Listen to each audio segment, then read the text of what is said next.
Guys, Marsinger here, bringing another Dragon Ball Z Dokkan battle video. And so I was scrolling earlier today and I saw this thread come up from our boy Oni, another creator who I think has kind of eased off on Dokkan content recently. Made a big video about Dokkan YouTube a while ago that sort of blew up. And I know he hasn't been playing the game as much recently, so I saw this thread and I thought it'd be kind of interesting. So it says, since it's officially the end of the global Dokkan campaign, I figured why not make a hot takes thread. Haven't played the game in months before this celebration, so I've got some stuff to say.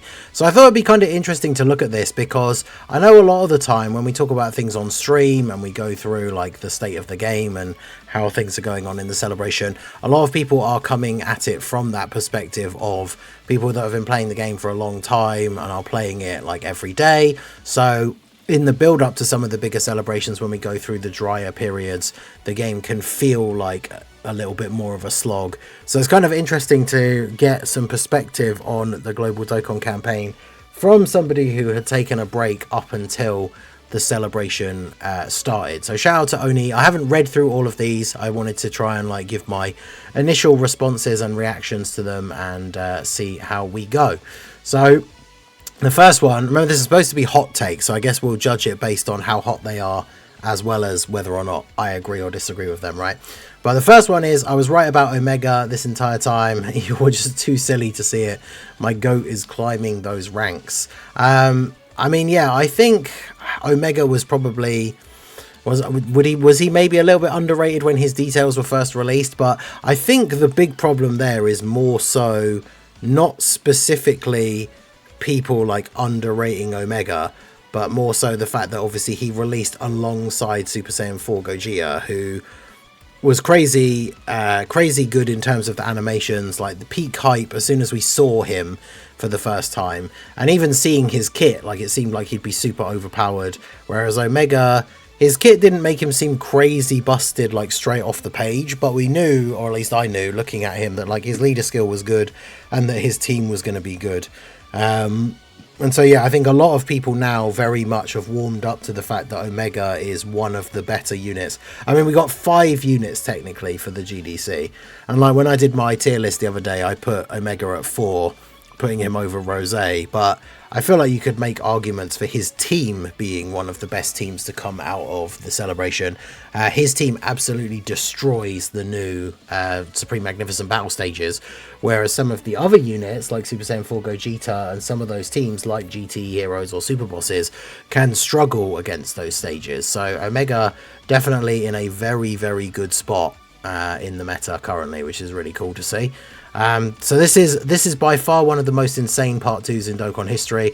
I mean, it is kind of crazy, right? Because we've had Gogeta and Omega before, but just like, especially considering Omega was leaked, just the way it was revealed, like the animations and everything for these guys, like, well, mainly Gogeta, let's be honest, because Omega suffers from that, like, his animations aren't bad, but they're just nowhere near as good as Gogeta's, so, of course, them releasing at the same time, obviously we're going to compare them. But yeah, I mean, it's definitely a crazy part 2 in terms of we've gotten a decent amount of content. We got the obviously the ability to use those 44% tickets went live as soon as part 2 started, and then as part 2 progressed, we got another 50 of those tickets as well. Definitely a very, very good part 2, very successful celebration. I think the GDC is literally just in line with like the 10th anniversary in terms of like which celebration is the best celebration in Dokkan history. And I think there are arguments you could make either way for which one is the best, but that's how good the global Dokkan campaign has been. And yeah, we've had tons of stuff in part 2, loads of easy A's, sub easy A's, super easy A's, all that kind of stuff. So if we I mean, I guess if we count the EX part as part of part 2, which I guess you probably shouldn't, but that just makes it even more ridiculous, right?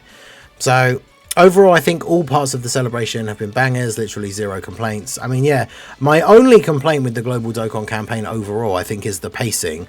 Like, there were some parts in part 1 where it just felt very slow. I think there was at least 1 week in part 1, where we basically just didn't have anything to do for a week. It was like an EZA came out or something, and then there was nothing for like a full week. Part 2 has been a little bit better going into the EX part, and now we're kind of in that same sort of spot again, or at least we have been since the release of Gohan, Goten and Trunks. We've obviously got the extra couple of stages day before yesterday, and then we've got the Peppy Gal stuff coming out tomorrow.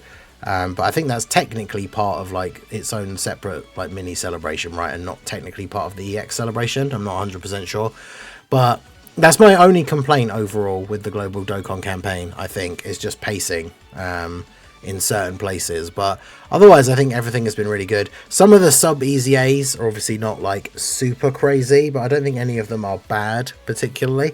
So yeah, overall I think everything has been done very, very well. So we have really strong part 1 lineup here. I think both characters are really cool and strong. It's a shame how negative the community can be in the face of Peak. I mean, yeah, obviously we have the big, like, the controversy of the not fusing in the active skill thing, but at the end of the day, like I said at the very beginning of the celebration, like that's never really bothered me that much. Rosé is one of my favourite units in the game, even though I know, like, I ranked him 5 out of the 5 GDC LRs. So even though I'm not saying he's technically, like, he's the best one, he's probably still my favourite. I just love using him. I love using him on Omega's team. His animations are good. He's really good. So yeah, like the not fusing in the active skill doesn't bother me. I know Vegito fans disappointed that we got a fusionless Vegito Blue and then got standalone Super Saiyan 4 Gogeta in part 2, but it is what it is. I'm sure we'll get a standalone fusion Vegito at some point soon. We still don't have a standalone blue Gogeta, so I could see a blue Vegito and blue Gogeta being part of a big celebration sometime soon. But yeah, both of these units obviously are very good. A lot of people now have Goku back to like #1 out of the GDC characters based on how he fares in the new content. But yeah, both very, very strong. So far I don't think any of these have been particularly hot takes. I think I would agree with most of these. So far so good. So then we have Gohan, Goten and Trunks. Even with the massive support, I absolutely hate his team. Okay. Yeah, maybe it's a hot take. I don't know. A lot of people don't like the team. A lot of people complained about the leader skill when we first saw the details of this unit. I think their team is really good. In some of the difficult events, like you are kind of dodge or die with some of the characters, but those characters are usually sitting around having at least 70% chance to dodge, potentially higher if it's like Goten and Trunks themselves versus a super or like certain situations. I think their team is a lot better than people make it out to be. Now, the thing is though, he's not saying necessarily that the team is bad. It's just saying I hate the team, which I guess is fair. Like you can't run, if you're a big fan of like, you know, the fusions and like they're just the adult versions of like Goku's and Vegetas and stuff like that, you can't obviously really run them on this guy's team. So I could understand somebody not liking the team in terms of it's not their preference or they don't get to run a lot of their favorite units on it. But I definitely think the team is good. And like I said, I've no itemed all of the like end game GDC content with this team, so it absolutely is possible. Like they're definitely not a bad team in the meta currently. So yeah, it is what it is. But like I say, the take doesn't actually say that their team is bad, just says that he doesn't like them, which I guess is fair enough, right? So then we have a break for a picture of a cute cat. I mean, you can't go wrong with that. I mean, maybe this should be like a requirement in the future for hot takes threads. We should always have a pause for a cute cat picture. So now we've got Festival of Battles is still really fun and has become insanely fun with Vegeta and Trunks EZA. Oof. I mean, here we're going to have our first major disagreement, because obviously I'm sure you guys know at this point, I've mentioned it before, I don't go on about it all the time, but I do not like Festival of Battles. I think it's a terrible event. It's one of those get it done once and then never look at it again kind of things, unless they add missions. And I know people, you can say that about any event really, but like when new units come out, it's fun to test them out in different events and stuff. My go-to is going to be things like red zone stages or like the Shadow Dragon boss rush and stuff like that. Like when a new stacker comes out, for me personally, I'm not immediately like, oh, I can't wait to take them into Festival of Battles and see how high their defense is on turn 73, because like it's fun to see the big number on the screen, but like you kind of just know that that's what's going to happen, right? Like the event is just stacking simulator, and for the first like 40 odd phases it's not even hard. You're just like, yeah, you like the only real attention you have to pay in the event is when you get to like phase 41. And realistically, up until that point, you're literally just tapping orbs and making sure that you don't have like the wrong rotation, because until you get to phase 41, the enemy can't even do enough damage to kill you once you've stacked a little bit with each of the units on your team. So you don't need to worry about where the supers are. All you really need to think about is rotations, in terms of making sure that your units get to stack like relatively evenly, rather than having a unit that's constantly being in slot 3 and never getting to actually attack, and then they don't get any stacks. Now, Vegeta and Trunks definitely add an interesting new sort of appeal to the event, I guess, because they turn all units into stackers, but the effect isn't super noticeable. And again, it's not something, for me personally, it's not something that makes me think, oh, I want to jump into this event now with like non-stackers and see how they go. So I definitely don't agree. But I mean, again, like straight away, it says Festival Battles is still really fun, and I don't think it was ever fun in the first place. So it is what it is. Let me know what you guys think. I know there are some Festival Battles enjoyers out there. Dokkan has been killing it with free-to-play value recently, characters, stones, tickets, etc. I think the Demon King Piccolo is kind of the bro thinks he's on the team like meme here for this picture, because Nova is super good, the clones are all super good, the Goku Zamasu is really good, LR Bardock is really good, although I fear that he's going to age out before we get to see his true like full potential, because he still doesn't have a 220% leader. And if it takes much longer for him to get one, he's potentially going to be aged out. I mean, he might even be aged out now with the new GDC content, because realistically you can't run him on any of the current like big meta teams, and even if you could, he'd only be on like the 170 lead, so like you're not going to see his full potential. I'm a bit worried. Hopefully we get a new Bardock soon, or you know, maybe Tanabata will finally get that like Goku and Bardock card or something, and this guy can get a 220 lead. But Demon King Piccolo, I think, was a bit of a disappointment. I've seen even Vector, who is the massive OG Dragon Ball fan, constantly pushing the DB Saga agenda for Dokkan. Even he, I think, says that this guy was very disappointing. So definitely could have included a picture of like the clones or the Goku Zamasu here instead. But yeah, free-to-play units in this celebration specifically have been very good. And recently, just in general, we've had some decent free-to-play stuff, which is always good to see. Crazy to say, but I hate this unit. Her utility is good and the support is nice, but it doesn't mean much when she's getting sniped to 90% of the time. She needed dodge. Yeah, this is the STR banner unit, isn't it? So, like, unironically, the physical one that got the EZA, I think, is actually better, and is the one that I use on my GT Heroes or my youth team. She definitely has that great utility, especially like with turn 3, getting the multiple supers off and giving the defense to everyone else for multiple turns. But yeah, she can get caught quite easily, especially mine's only 55%. I think the physical EZA one is probably the better option, because yeah, she would need more dodge like built in, because even if she does multiple supers, her defense, like raw defense, isn't particularly super high. So I would agree that she's definitely a bit disappointing. I don't know if I would say I'd hate the unit, but disappointing for sure. So Saiyan Day Kid Goku, still an insane TUR to me. I really like him in a lot of the new fights. Having that mostly safe slot 3 option on that youth team is very nice. Yeah, because with the stacking and getting the attacks off, the active skill, which you can use fairly early to make up for some of the linking issues in terms of key. But that team has tons of rainbow orb changers. Like, this Goku is definitely still very good. Definitely can be a good spot on that Gohan, the Gohan, Goten and Trunks team. Very solid Saiyan Day release. I mean, he came out and was generally considered to be the #1 TUR on release. So yeah, still very good. It's a shame though, as we've said before in the past, it is a shame he's like the episode 1 of Dragon Ball Goku, so he doesn't get to have like Kamehameha or Turtle School or any of that kind of stuff, right? But still a very good unit. So then we got the STR Goku Vegeta. As of now, I'd say this guy's #1, especially in the new fights. He's just way too consistent and free with a ton of good setups. Gogeta is right there, though. I mean, yeah, like I say, I put this guy at #1 for my tier list for LRs with the EX part of the GDC in consideration. just having that like 80% chance to dodge, and then even if he doesn't dodge, he has 70% damage reduction. He's giving everyone on the rest of the rotation 60% defense when supering with no restriction. It's just all allies.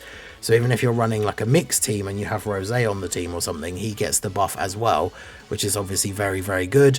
So yeah, this unit is very, very strong in the meta currently. And it'll be very hard to age out this unit, because a character with 80% chance to dodge is always going to be a unit that you can throw on a team. Even in the future, if we get a team that we need like a Power Beyond Super Saiyan, like 6 units to get a mission done for a difficult event, and you're struggling to pick who the last person on the team would be, like even if this guy's aged to the point where he's getting one shot by normals, you could put him on the team as an option, because at least he has an 80% chance to dodge. So yeah, he can still be very useful even in the future. So very, very good. Then we got, they've absolutely killed it with TUR Super EZAs this year. I mean, yeah, the examples, AGL Rosé is very good, Gohan and Cell were very good. Physical Vegito Blue, I think, is maybe not as good. He has potential. He's kind of like the potential man meme for me. I've had a lot of times where I use him where he just does a couple of additional normals and he doesn't seem that crazy, but then you see a turn where he does like a couple of additional supers and then does a bunch of counters, and the amount of damage that he can put out is kind of ridiculous. STR Omega as well, the Super Saiyan 4s, like they're both, I would say the Super Saiyan 4s and STR Omega are probably better than Vegito Blue. But yes, Super EZA TURs have been very, very good so far. Ginyu, this EZA has been the biggest fumble of the year and it's not close. So many people love this unit. His EZA needed to be better. Yeah, his EZA very questionable, especially considering the Tech Kalen Caulifla one, which I think was before, and then the next big EZA we got after him. I'm trying to remember who it was, but I just remember that like the EZA before him and the EZA after him were both very good and very well received. So it really makes you wonder like what happened and why they sort of fumbled that step in the middle, because Ginyu definitely could have been significantly better, could have been a better buff for the more extreme teams. We've seen, like, I mean, look at Tech Super Saiyan 2 Gohan, where they changed his movie hero Goku restriction to give him youth and hybrids, because that's the new team that had come out for the meta that he wanted to be run on. So why did they not, for this Ginyu, every part of his passive that says Ginyu Force, change it to or mission execution, so that he would work better with the team that he released in the celebration for, with like the Tau stuff. So yeah, I don't know what happened with his EZA, definitely a fumble, I would agree with that. So then we have the design philosophy for characters feels like it shifted. Instead of characters releasing to beat the one hardest event out there, a ton of the extreme difficult stages, and each character has strengths suited for different events. I couldn't be happier with that change. I mean, it makes the game feel fresh and gives more units a purpose, has even revived some older units. I mean, yeah, this is a big thing that we talked about on the podcast. I quite like the fact that the best units in the game at the moment are all fairly close. Like, I don't think any of them massively gap each other, especially for like the top 3 or top 5. And all of them are good in different events. Like for example, Gogeta's not super good against like the physical Goten, the physical Trunks, or like the Gohan, like the really, really crazy hard hitting in slot 1 sort of events, but is really dominant in all of the others, especially like Rosé and Zamasu, where they have Key Blast supers. And then you've got characters like Omega, who is really good against some of these newer stages.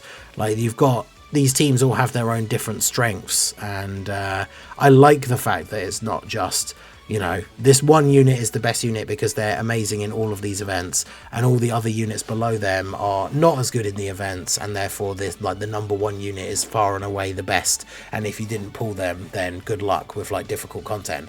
I like the fact that we have this spread of variety with how good the units are in the current events. That's pretty good. Battle motions are still one of the best things Dokkan has done. I would probably agree with this more back from when it like first came out, when they first came out, but we've had quite a few come out recently that are so bad, like the physical worldwide trio. I've said before, and I will say again, I genuinely wonder, like, why even bother giving them one if it's going to be that bad, or that nothing, because it's basically nothing. They just like all squat slightly. There's no aura, there's no like changing their stance or anything like that. And at that point, it just makes you wonder, like, why even give them one in the first place? But on the flip side, the ones that are really good, like the Super Gogeta, Super Saiyan 4 Gogeta, Omega's one's pretty cool. Like, there's a few that are really good.